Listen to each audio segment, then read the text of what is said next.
Well, greetings and welcome everybody once again to the weekly edition of the Rec Poker Podcast, officially sponsored by Running Aces Casino and Harness Park in Columbus, Minnesota. And I want to thank those guys for their partnership. Fantastic. Also, a quick shout out to the Free Poker Network, who is also sponsoring this show. On this week's episode, I sat down and chatted with Zach Elwood. Many of you are familiar with Zach's work. He specializes in poker tells, both verbal and nonverbal. He has written a few books on the subject. He's also been generous with us through All In for Africa and donated a number of copies of those books, which we've given to several of you with great reviews. So although Zach doesn't play a lot of poker himself, he really specializes in the psychological elements of the game in terms of what the subconscious is doing while people are actually doing physical acts, or what they're actually trying to get you to believe about them. So it's really some interesting stuff. I highly recommend his books. As a newer player, it's always interesting to talk to other newer players about how much you would utilize tells, verbal and nonverbal. And so I think Zach provides some good insight into how we, as less experienced players and also those more experienced, can use tells as part of your game and maybe give you that edge to move you from a non-winning player to a winning player, or even increase your winning percentage. So take a listen. I would love to have your feedback. And once again, thanks to Zach for taking the time to chat with us. Well, welcome to the Rec Poker Podcast. Once again, it's my pleasure to welcome Zach Elwood, who is an expert in poker tells, both verbal and nonverbal, from what I can tell from his books. And it's my pleasure to welcome you, Zach, to the show. Hey, Steve. How's it going? Thanks for having me. Oh, man. Thanks for agreeing to chat with us. I know we first got connected, I believe, through a charity poker event that I run called All In for Africa, and you've been just there all of the time, generously donating your books and your video series and all those things. So I want to just publicly thank you for your investment there. Oh, thanks. My pleasure. Yeah, I mean, I like to help out for a good cause, and looks like a great cause. Yeah, I mean, the impact, I could spend hours talking about the impact that we have with that effort. We do work in Rwanda, and I've been over there 4 times. And so everybody that's been part of that thing, I just wish you could all experience firsthand the impact that we're having. So thanks for your contribution to that. But when we start off here a little bit, I've not even personally met you in person, so I really don't know your story. So why don't you start off by telling everybody a little bit about your story, as far as, where are you living now, where are you from, that kind of thing. Yeah, I'm living in Portland, Oregon now. I was born and raised in Maryland, and when I played poker for a living, I was mainly living in Albuquerque, New Mexico, and that was back in, I played for a living like for 3 years back in 2003 to 2006, around that time, and then since then just more of a supplement, on the side, and yeah, so that's how I got into poker. Was kind of just fell into it. I had friends. I had played in college, and then was taking it kind of seriously, and then moved to Albuquerque. Wound up living in Albuquerque, where my sister and her husband lived, and was kind of just traveling around the country for a while. Ended up living in Albuquerque and had some friends who were playing professional poker there, and that's how I got into it. They were like, "Oh, you should try this," and they got me comfortable, with the idea and doing it more seriously. And I was playing online, playing some limit online back in the easy poker days, and then playing at the casino too, a few different games.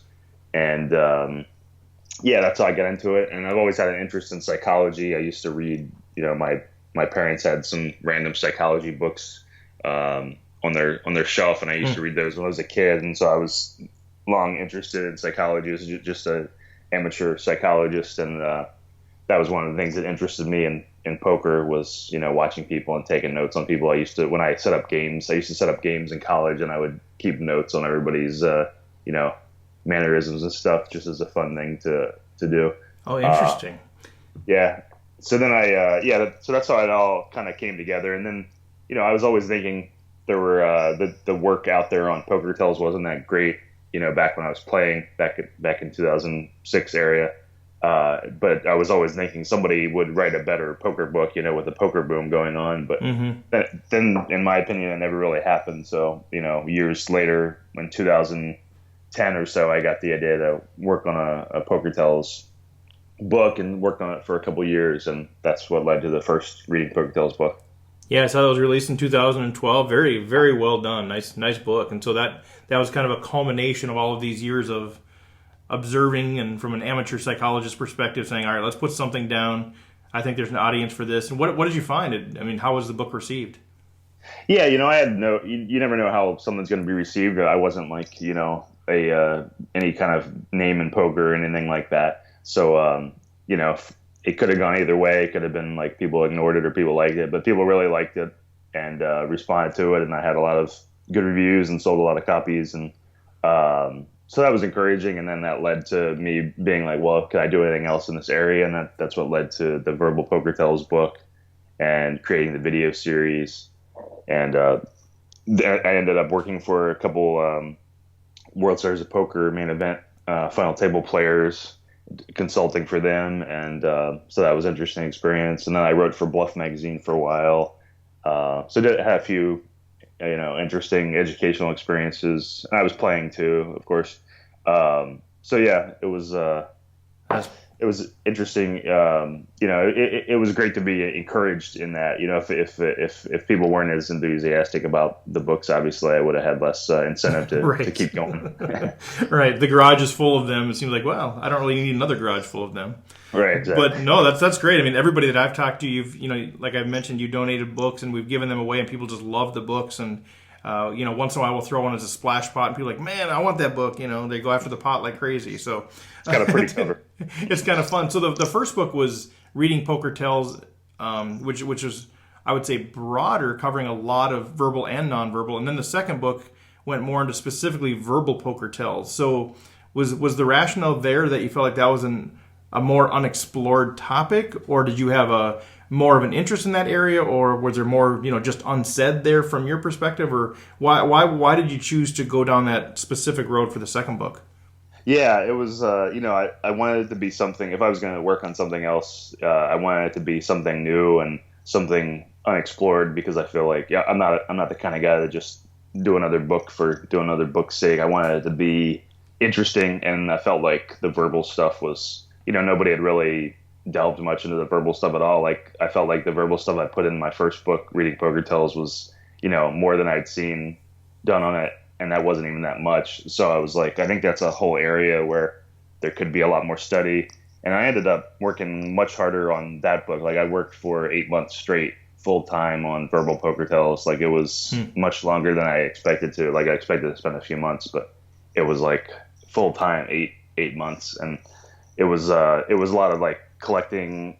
I watched a lot of shows and wrote down stuff in a database I was keeping. And when I played, I would transcribe a bunch of things, and I was trying to categorize everything. And like, so I had all these like annotations in the spreadsheet to like try to organize all these different things people were saying.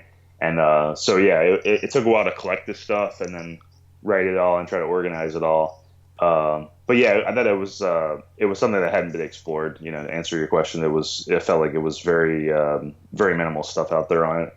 Yeah, it's good stuff. So did you feel like, at the conclusion of that Verbal Poker Tells book, did you feel like it was really a documentation of things that you had known and observed over the years already? Or was it a process for you as well of having huge aha moments and big insights as you were researching, as you were watching video, as you were at the tables playing? I mean, were you learning a significant amount during the process, or was it really about just capturing your expertise Right. so that others could learn from that? Yeah, it was definitely a learning process. I mean, I started out the process thinking like I knew most of the things I would say, but the more and more I studied stuff, the more that changed. And I started finding things that were interesting, that were like kind of surprising to me. Like, I had a couple aha moments where I was like, I had this moment where I was like, oh, this one pattern kind of informs all these other things I've been looking at, and then that's really the underlying pattern that is like one of the main verbal patterns. And when I realized that, it was like it put a whole bunch of things in perspective. I can tell you about it now if you want. Yeah, no, I would love to. I'm waiting for that opportunity to say, okay, tell me, because I'm much more of a framework guy myself. Like, there's pieces of information that you can have, whether that's verbal tells or betting patterns or player type, whatever, and then you try to consolidate all of those pieces and say, what do I do with all this?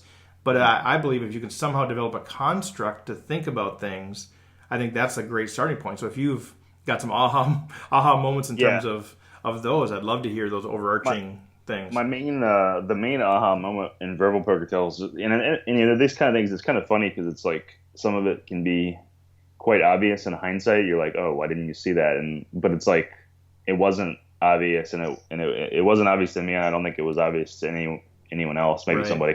But it's like, so the one specifically was about the power of what I call weak hand statements. When somebody weakens their range, and when somebody weakens their range, like subtracts a strong hand they could have, like maybe they say something like, I don't have a straight or whatever, when they're betting, that's good. That's almost always going to be somebody who has a strong hand, and sometimes it's much more subtle than that, but there's all kinds of ways those kind of weekend statements can show up, and it makes sense that it's a strong hand. But before I made that connection of like, oh, there's many ways this kind of statement can show up, that a lot of these things I heard made sense when I realized that connection. And I'll tell you a specific one. Like, I was analyzing this one that I ended up putting at the very beginning of the book, where somebody sent it in. A friend of mine from New Jersey, Atlantic City, sent it in, and it was basically like he was in a hand where a guy bet, and my friend was like asking him a couple questions, and he asked if the guy had a flush, I think, and the guy said no. And when I made the connection, like, it's really obvious that if a bettor is taking hands out of his range, taking strong hands out of his range that he's quite comfortable, like a bluffer just wouldn't have an incentive to do that. And then that kind of thing seems really obvious in hindsight, but like when I made that connection, all these other statements started appearing where I'd be like, oh, that's obvious. Like he's weak in his range, even in an indirect way. Then he's most likely comfortable and relaxed and has a strong hand. Oh, that's super interesting. And so how do you? So you take that, and you can think about. I mean, I can think of all these millions of statements that have been said to me, or ones that I've probably said as well, especially as a less experienced player, where we're not really thinking to that next level as much as we should be. So do you find like things like that are much more trustworthy reads or tells in lower level games or games with less experienced players? And do you see the more advanced players actually using that as a counter tool to act differently? Or how much for those of us that are fairly new to the game, how much confidence do we put in that, I guess? Oh yeah, it's one thing I tell fairly beginner level players or inexperienced players. It's like it's a mistake to focus too much on reading other people's tells. I mean, I think the main benefit of my book to fairly beginner level players is that it helps you get rid of your own tells, and I think that's the main value, because really I think there's much more to be gained by just learning about fundamental strategy when you're fairly new. And I'm talking about even if you've played for a year or two, whatever, you're still there's still so much to learn strategy wise, and to an extent there's it's kind of like a waste of mental space to focus too much on reading other people's tells. But I do think it's valuable. I do think it's valuable to like have an idea of the basic common tells to limit your own tells, because I feel like that's the area where you're gonna get taken advantage of by better players. Because there's decent players do know a lot of these tells. Like there's more and more people that are reading my books and picking up on those kinds of things. So I think it's much better to read my stuff in like a defensive way than an offensive way. Like if you pick up offensive things from it, that's great. Yeah. But I don't think that shouldn't be like the goal, at least at first. It should be more defensive. Yeah, I think that's really good. And as I was reading it, that's what I kept doing. Like, oh, I do that. Oh, I do that. I'm like, I wonder how many pots I've lost. I get a lot of emails from people that are like, "Oh, I didn't even know I was doing that until you said it," and like so it was a leak plugging thing where they're like, "Oh, it was a blind spot where Yeah. I was doing it thinking I was being tricky or whatever, but it was actually like exposing me potentially to good players who I was playing with." Yeah. Right. And one of the specific things, maybe you can talk a little bit more about this or expand on this. One of the things I noticed about my game, and once I realized it was a leak, I did start noticing in others, and I was able to move it from defensive protection to actually some offensive sort of things. Is this idea of staring at the board or staring at my hole cards longer when I haven't connected or I have a weak hand. Mm-hmm. I thought that was one of the ones for me that was specifically very impactful. So maybe chat a little bit about that, or is there some psychology behind that, or is it just people unsure of what they're going to do, or what's actually going on when, if I don't connect with the flop, I look at it Right. longer versus if I connect, I look away quick, or if I have a strong hole card Hole cards, holding, yeah. I quickly, just quick glance and put them down versus staring at them longer. What's actually going Right. on there? Yeah, I think the main thing going on is just that when somebody looks at a strong hand, they have an instinct to look away quickly. And I kind of compared it to this in the book. I compared it to the scene in this movie Blood Diamond, where one of the main characters finds a large diamond on the ground when he's in this camp that he's imprisoned in, that they're forcing him to mine diamonds, Mm-hmm. and he looks down and sees a large diamond on the ground, his first instinct is to look away and pretend he didn't see it. And I think that's kind of most people's instinct when they see something valuable and they don't want somebody else to see it. It's like pretend you didn't see it. So I think that is what informs a lot of people's instincts when they look down, like at pocket aces or pocket kings, and they look away really quickly. It's kind of like this instinct of like, I don't want to draw attention to it. I don't want to look at it. Plus, you don't have to look at it. There's less to understand or think about. Right. Strong hands are like, easily understood pairs and stuff. But like, there's an instinct to like put down pocket aces and pocket kings really quickly. So I think the long staring, when weak behaviors, like whether it's looking for a while, a couple seconds at hole cards, or whether it's like staring at the flop when it comes out when you don't connect. I think those are more just the lack of the instinct to look away when you have something strong. So I think that's what accounts for a lot of the, like, if I see somebody pre-flop behind me, look for a second or so at their cards, that which is a little longer than usual. It makes me feel better about raising, light or whatever. I kind of discount them being behind me that much, so I can feel like they're not going to be a threat. Or if I see a guy in late position staring for a couple seconds and then he ends up raising, like I feel okay 3-betting him or whatever, things like that. And then on the flop, when you see people just continue to stare at the flop, like kind of blank face, like no reaction, no looking away or anything, like that makes me feel better. Specifically for less experienced players too, because better players have become accustomed to, are comfortable in spots like that. But if you can get a sense that, you notice a pattern for some players where you've seen that they stare more at the board cards when they're weak and, look away more when they're strong, that can be real valuable in like forming a read on somebody. Yeah, no, that's good. And so from a defensive perspective, it's really that training yourself to spend the same amount of time looking at your hand Right. or looking at the board and trying to be disciplined that way. Yeah, from a defensive perspective, it's very important to stay balanced, as they say. You should, if you're gonna look at the board, that's fine. Just do it with your strong hands and your weak hands. Maybe have like a certain amount of time you look at the board before you look away or whatever. That can be valuable. Are there others what would you say if let's say some less experienced player who hosts a podcast called Rec Poker were to approach you and ask a question, hypothetically, and just say, all right, Mr. Elwood, what are the most reliable tells, out there? Like, or is there one or two that if you see that happening, it could potentially change your action? Because I usually look at, physical tells, and I'm not great at physical tells. I'm trying to learn that. I think the defensive mindset is really helpful. But usually it's got to be an incredibly marginal decision for me to actually look at a physical tell and say, okay, that's going to change my action. Are there tells that are there more reliable tells that could actually be more significant in changing my action from a bet to a fold or from a call to a raise or things like that? Yeah, I'm trying to think of the ones that would be most applicable at a low stakes game. Let me think for 1 second. Trying to think of the right ones for the right audience.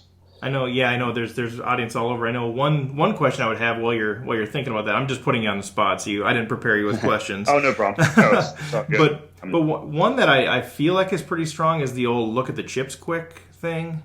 Like when the flop comes and somebody quickly looks down at their chips.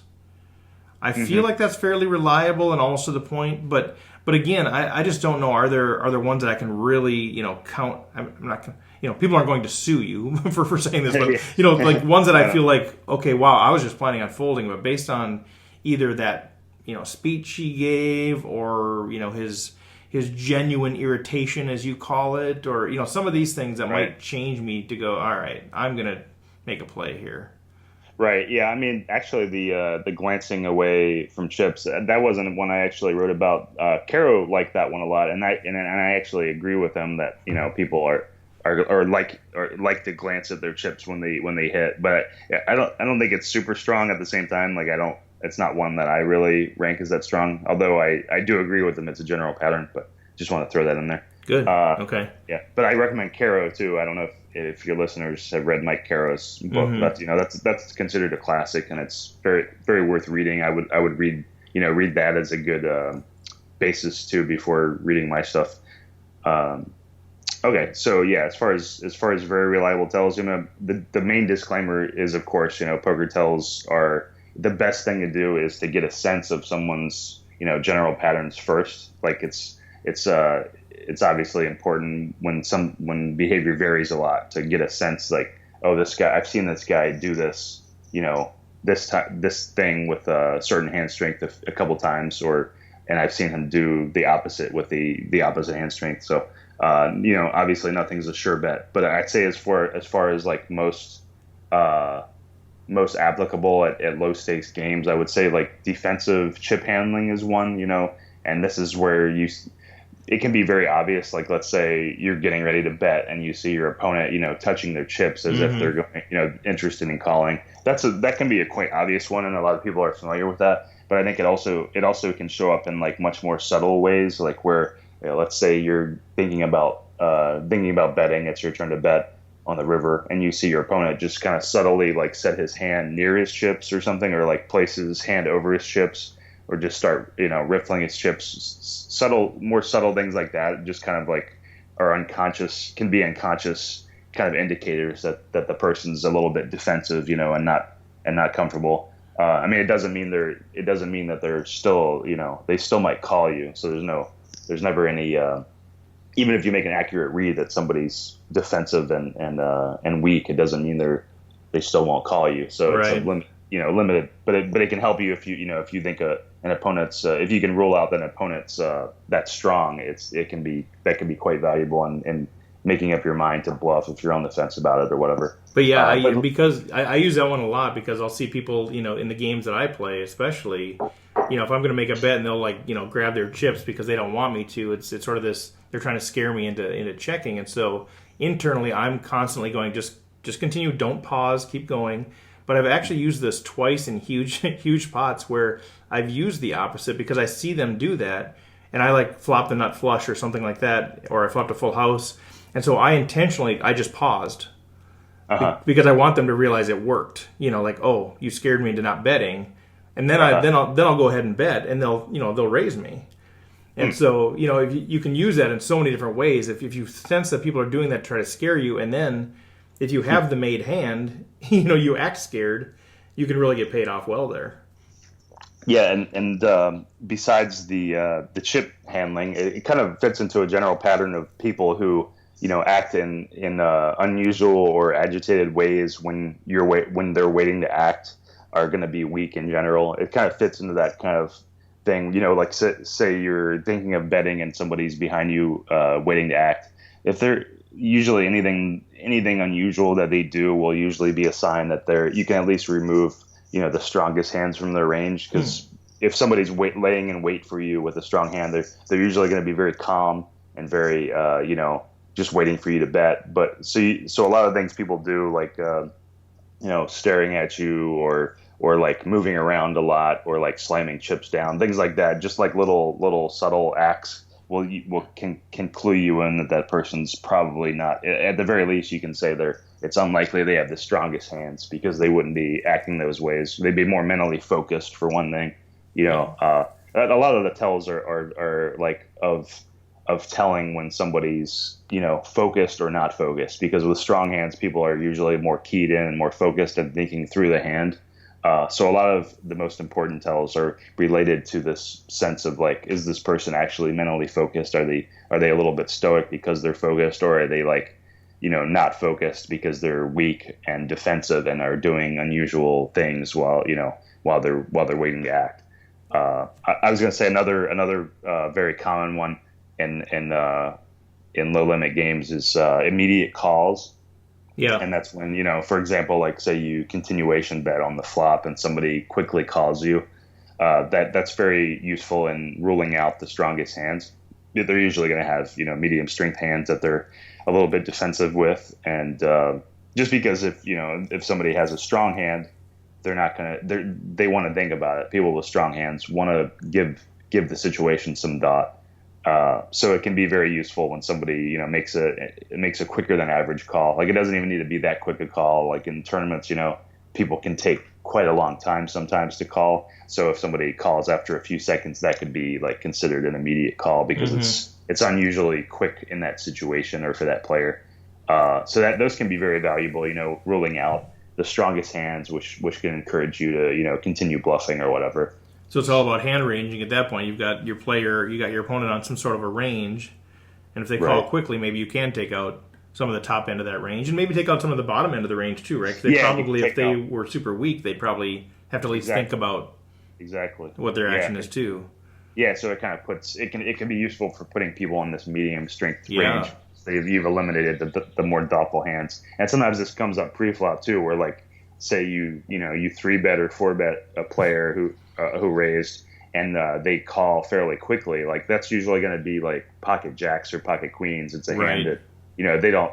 Obviously, they would think more with pocket aces or pocket kings or pocket tens or less. They would be like, what do I do with these hands? But jacks and queens are usually the hands where people are like, well, I know I'm going to call, and so that can be quite useful. Like I've seen that, that comes up quite a bit, where it's like it may not be an immediate call, but it's like quicker than you would think they would do it with, tens are weak or queens are stronger or king, pocket kings or pocket aces. Yeah.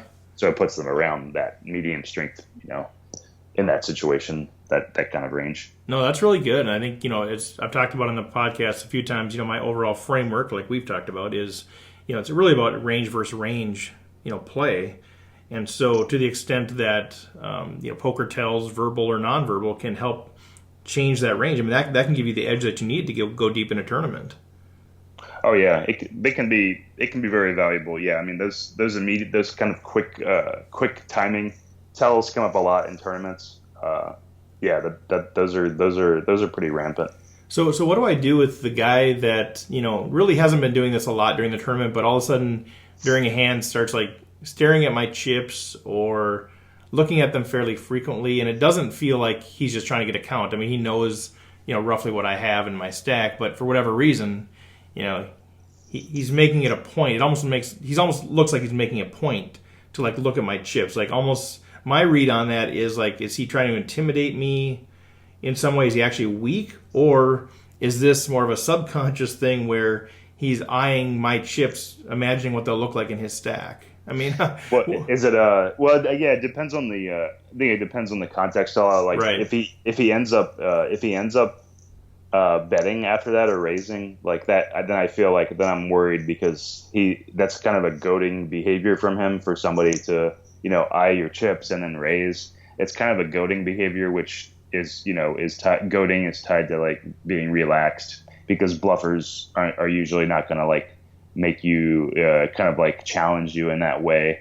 So if it's tied to betting, I'm a bit scared of it. But if it's something where they like eye your chips and then check, like I'm very that to me it screams weakness, because if he had a strong hand and he was going to check, he wouldn't want to intimidate you by checking out your chips. He wouldn't want to put a potential obstacle up. So if I feel somebody, if I think somebody's just like checking out my chips, but they're acting in non-aggressive ways, then that would make me think that they're weak. But if they're, if they end up betting at the end of that, then I'm a bit worried.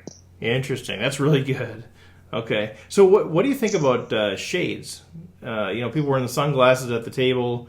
Often I'll wear them primarily, like you said, as a defensive mechanism. I guess I wear them for two reasons, and I don't always, because I tend to be more social at the table, and I feel like they take away the social aspect. But when I'm really into the game, I feel like I wear them so that, first of all, people can't get reads on my eyes. I don't know what reads I have, but just in case. Mm-hmm. And secondly, then people don't know where I'm looking. I can look at people in the eyes. I can look at their hands. I can look at their chips.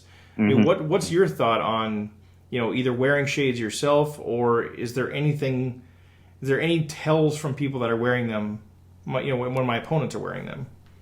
Yeah, you pretty much nailed what I think. Like I actually like them a lot, but for the reasons you mentioned, but I don't wear them just because they seem like they kind of give an unfriendly vibe. So It's kind of like I really, ideally I'd love to wear them all the time just because I like people not knowing where I'm watching, because usually I feel like I have to like not stare at someone because I don't want to get into those kind of weird, situations. But I would like to watch people constantly, but I have to kind of like get glances and watch out of the corner of my eye kind of stuff. Right, it gets awkward when they see you staring at them. Yeah, those are always awkward, and you see that tournament footage sometimes of people who are completely willing to just stare at someone right in their face, but that's not my style, and I think it's kind of uncomfortable and weird, especially if you're just playing like a cash game. Obviously, nobody that's kind of takes away from the fun of the game, and some people are just relaxing, and that's a good vibe to have, and you don't want to like ruin it with the hardcore staring or glasses. So glasses are I really like them, but I think you just mainly just take away from the fun of the game and seem a little bit too serious to me. I've worn them sometimes in some bigger tournaments when I played in Vegas, but I don't play that many tournaments, so I don't ever win. Yeah, I think we're similar that way. So it always bothers me when somebody has shades on when they maybe help me out with this. Like, okay, so a fairly standard player, not super aggressive, not super passive, not super tight or loose, but they make a big bet. They've got the shades on, so you can't get a read, but it seems like they're intentionally doing this, and they do the old let's lean forward a little bit and try to intimidate. And they got the shades on. I mean, is that every indicator that they're actually weak and trying to scare you off, or does the fact that they're wearing shades change anything? Do you see people be more prone to be aggressive or anything with that, or should I just look at other things, and try to take the shades out of it because they've been wearing them the entire tournament? Yeah, I don't know if there's nothing really pops out for me for people wearing shades or not wearing shades. I mean, if anything, I think they might be a little bit more serious a player, but then again, like I see a lot of bad players wear shades, so I don't know. I don't have any tells related stuff to say about it. So you wouldn't necessarily put them in any category based on, because I know sometimes people get put in categories because if they're older, they're younger, if they dress nice, if they're more sluggish, if they stack their chips, sloppily or organized. Right. That was a lot of things in Mike Caro's book talked about, getting pre-play reads basically before you sit down, or just when you sit down with people. But you don't see shades as adding to anything there. Yeah, I don't really have any thoughts about it. I mean, I think it's like anything. You just got to get a sense of them apart from that and see how they're playing. I mean, they could be good, they could be bad, they could be aggressive, they could be not aggressive. Yeah, I think it's not hard to say. Yeah, out of context. Well, so let me ask you this question then. So, I'm one of these guys that I always kind of have to be doing something. I think people think I'm fairly stoic at the table, but I'm always like shuffling chips or playing with my chips. Mm-hmm. And I worry sometimes that am I giving off tells there? Sometimes am I shuffling them faster or slower? Sometimes am I playing with them, and other times I'm not. Is that giving off tells? I mean, is there any wisdom that you would give to somebody like me? Should I want to do what makes me feel relaxed at the table, but I'm worried about giving off information. Do you think that's something to pay attention to from a defensive perspective?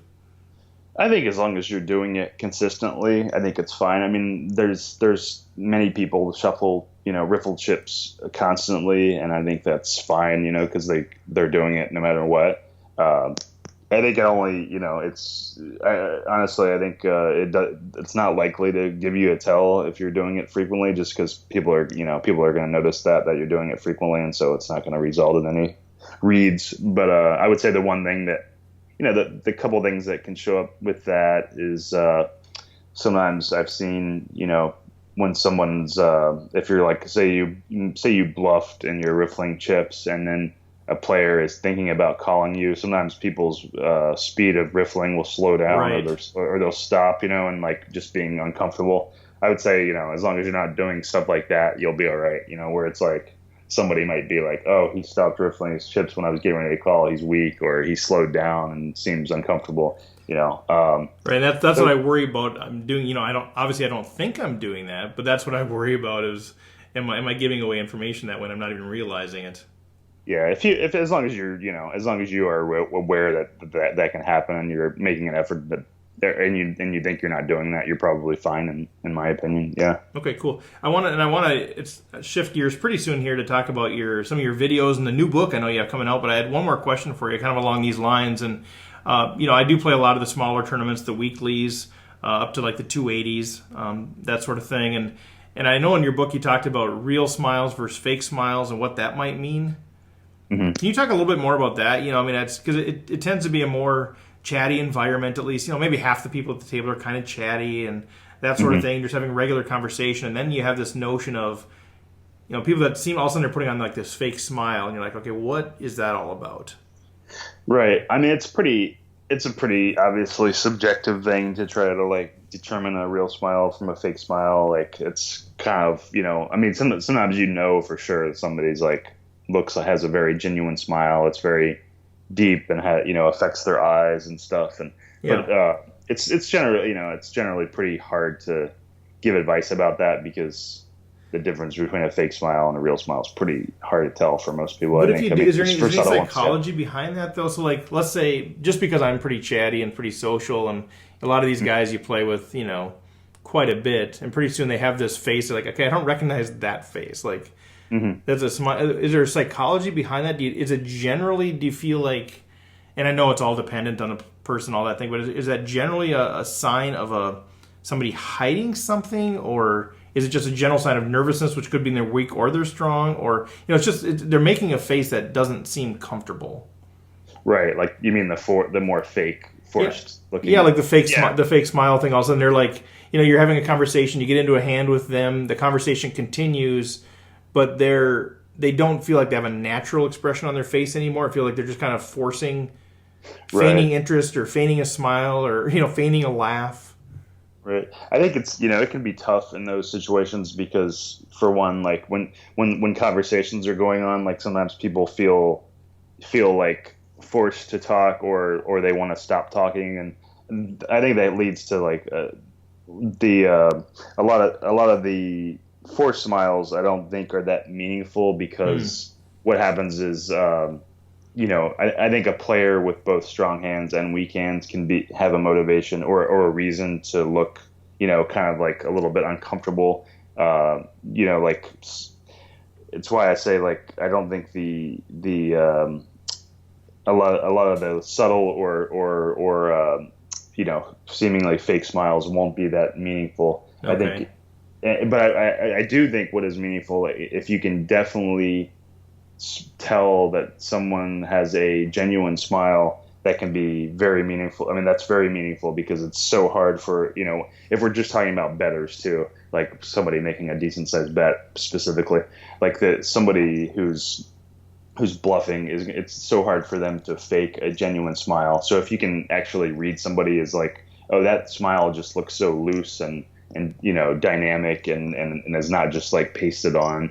I think that's the main thing I think about reading smiles, is like if you can be like, wow, that's a very genuine smile. Like, it's just so hard for a bluffer to fake that.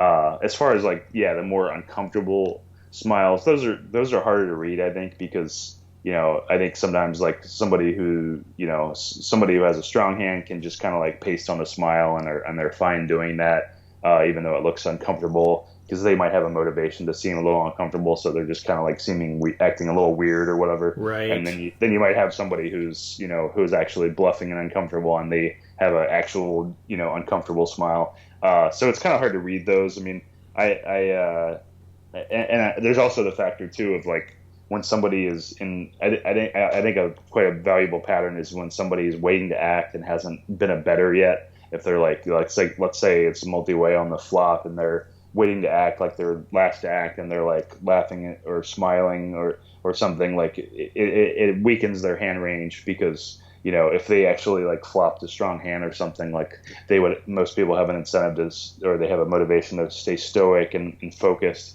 and they're not going to have these like smiles. So a lot of times if I'm in a three-way pot or something and I see the player behind me, smile just for no reason, like about something, about the flop or something, like it just makes me that much more certain that they're not going to be a factor in the hand.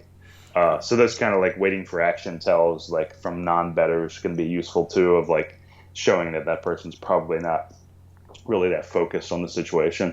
No, that's really good. I mean, I think sometimes, at least in my mind, you tend to think, okay, in terms of opposites or binary sort of thing. So the real smile means they're strong, and the fake smile means they're weak.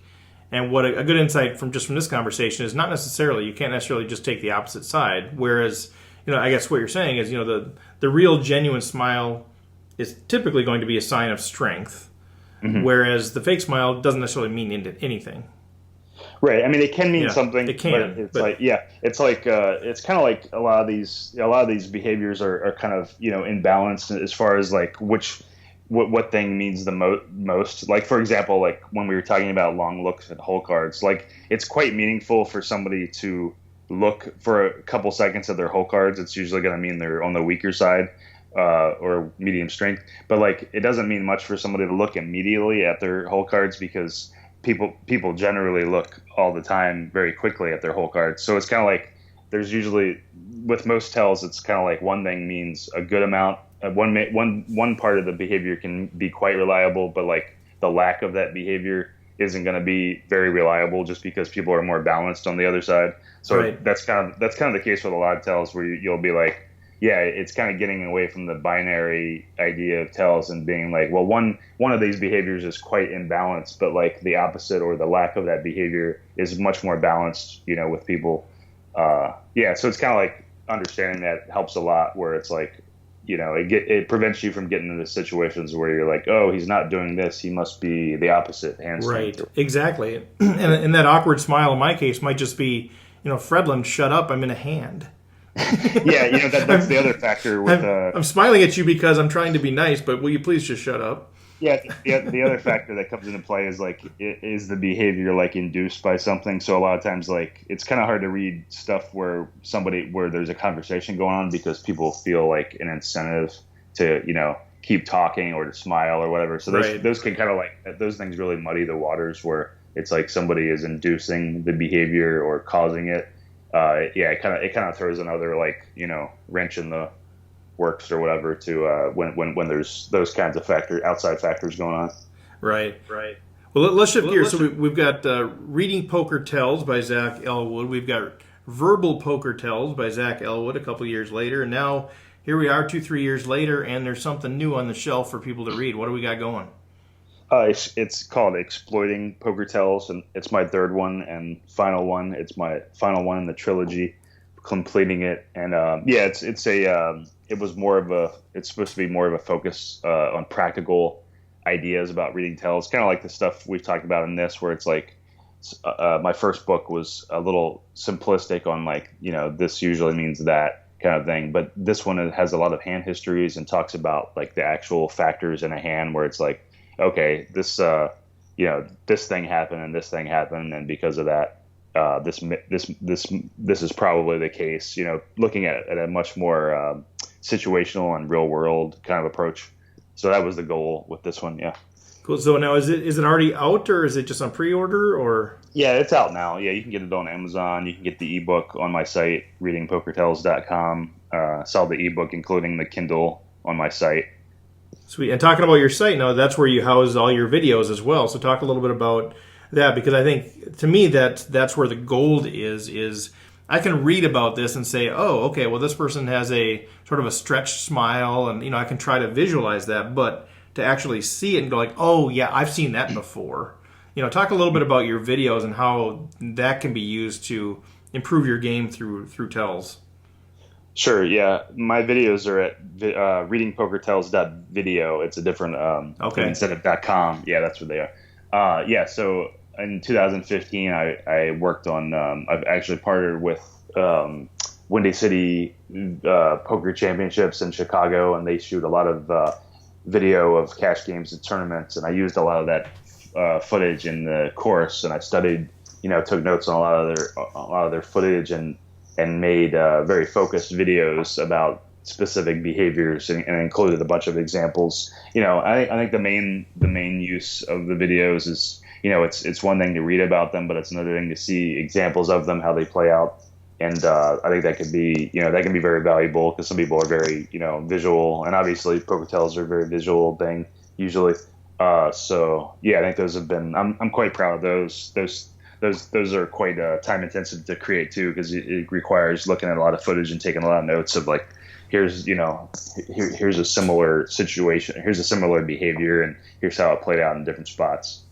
Yeah, no, super excited to take a look at those. So people can just go to that website, the video one, to take a look at that and their subscriptions, and they can go to your readingpokertells.com to get information on your books and about you and all of those things. You can watch a lot of free videos on my YouTube channel, youtube.com/readingpokertells, and there's a lot of free videos. You can kind of get a sense of, I have samples of the video series on there and stuff too.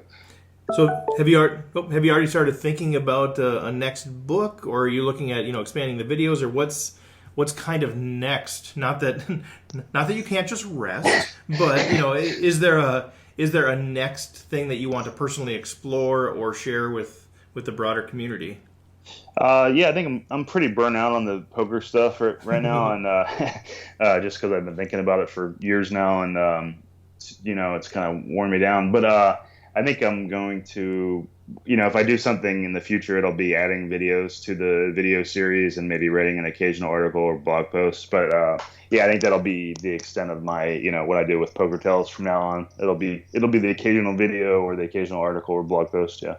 Well, I mean, Tommy Angelo did say about your second book that this book needed to be written and it'll never need to be written again. So at least you know that you don't have to write that again. Exactly. Yeah, that was a nice thing Tommy said, and I actually got him to write the foreword after he gave me that nice review. I went back and did another version of Verbal Poker Tells and got him to do a foreword for it. So that was cool.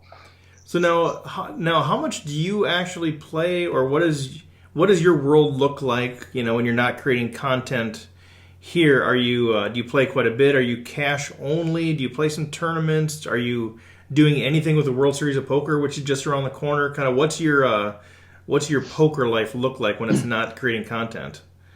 Yeah, actually, I don't play much anymore. I haven't played in a year, and it's mainly because of some health problems I've been having. I have this crazy thing, chronic fatigue syndrome, where that'd be tough to play poker. Well, yeah. A couple of years ago, I went from being in the best shape of my life to I went out for a run one day and I could hardly move and had muscle pain, and that came on, and then I had some cognitive stuff in the last year where my mind goes blank and I have really hard time focusing. So it's really impacted my life. So last time I played poker, I called a big bet on the river and I didn't even see a flush was possible. That's how bad it was. And I was like, okay, that was actually the scariest moment of my life where I'm my mind is screwed up. So long story short, that's why I don't really play much anymore. And I've kind of accepted that I have this mysterious condition that nobody really has any answers for. And so that's where I'm at. And I work a day job now. I got a job a year ago doing some technical writing for a software company. Yeah. Oh, cool. So that's my boring story these days. Well, no, that's not boring. I mean, we all walk through different things, and I wish you the best on that deal. That can be a I know my memory's going, and sometimes I wonder what's going on here and those things, and whether it's physical or mental or any of those things. That's brutal. So I wish you all the best on that. Sorry. Oh, thanks, Steve. Appreciate it. Yeah, it's crazy. There's some crazy things people go through, and I've realized in the last couple of years. Open my eyes to the weird things that life can throw at you. Well, I think I've been exposed to a lot of people's stories, and a lot of people's struggles, and then I've done work in Rwanda, which we've talked about, and I think coming back here and sitting at a poker table, we take that for granted, but the reality is not a lot of people can afford to do that. Not a lot of people can physically do that or mentally do that, and what a luxury to sit around a table with 8 or 9 other people in an air-conditioned room playing cards. And so for me, that's sort of my framework too, and I try to encourage people as we are trying to build the game to appreciate that. That's something we shouldn't take for granted, and we should appreciate the ability to do that. And then therefore respect the dealers, respect the other players, respect the institution that allows us to do that. So, I'm super grateful that, you were able to contribute to the poker world in such a massive way. This is a really cool insights that you've had on the psychology of poker and tells, and it sounds like we're going to continue with the videos and that sort of thing. So I really want to encourage people to check that out. Zach's a good dude, and he puts out great content and a lot of great comments from poker pros about how valuable this stuff is. So I think all of us, recreational or pro, are doing a disservice by not checking this out and adding this to our game. Hey, thanks, Steve. I appreciate it, and you're doing great work with the Rwanda work and the Annie Up for Africa charity event. That's great. Yeah, I appreciate that. So, is there any? I guess as we wrap this thing up, I appreciate your time again. Appreciate your generosity. And is there any, I guess, final words for people out there that are either going, yeah, I don't know about this whole psychology poker tells thing, or people that are going, man, I love this stuff. What's the next step I could take? Any final words of wisdom that you want to impart on the rec poker community? I would just say, tells are far from the most important thing to focus on, but they're the kind of thing where focusing on them can yield you some good results. It's just important to have a realistic idea. They're not gonna be a huge game changer. They're gonna be like adding a few percentage points to your win rate or whatever. So as long as you have a healthy or a realistic sense of them, then they'll help you. Fantastic. Well, good stuff, Zach. And just once again, thanks for your time. All right, I appreciate it, Steve. Well, there you have it. Hope you enjoyed the interview with Zach Elwood. Check out his stuff. And also, once again, I want to thank Running Aces Casino and Harness Park. They are the official sponsor of the Rec Poker Podcast as of a few weeks ago. Thank you so much for your support, and we look forward to a great partnership together. Well, we got some great interviews coming up in the future, so I hope you'll stay tuned with us. Please let me know what you like, what you don't like, what you'd like to see more of.